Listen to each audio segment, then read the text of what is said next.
I grew up on a swim team, and so all of my life was swimming ever since I was 6 or 7 years old growing up.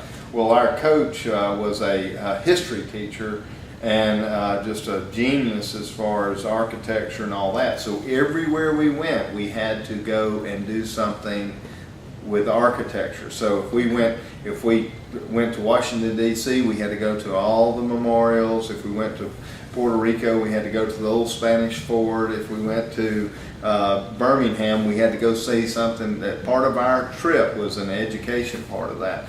And I started loving that part of that and getting very interested in architecture and old buildings and downtown and old houses and just the history of of our young country, basically, because we're very young as far as other countries. We're very young. And when you first got to Columbus, what was it like as far as mixed-use developments?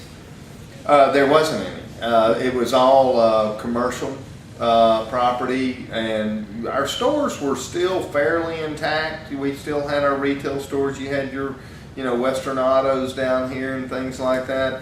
But when I looked up, there was nothing in the upstairs, and the windows were boarded up, and there was nothing going on upstairs. Mm-hmm. And so that's got my curiosity going, and I said, you're only using a small part of the building.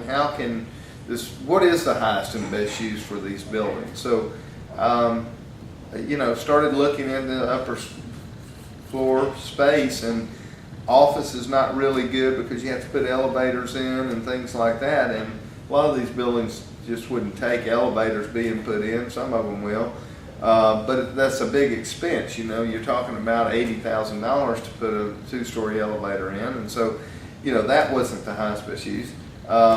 Retail is not on first floor anymore. It's all on the lower level floor, so that, unless you got escalators and elevators and stuff like that, so it wasn't highest best use. And then apartments, hey, that's a good mixed use. They can walk upstairs. They don't have to have elevators, things like that. And that was basically the highest and best use of this property.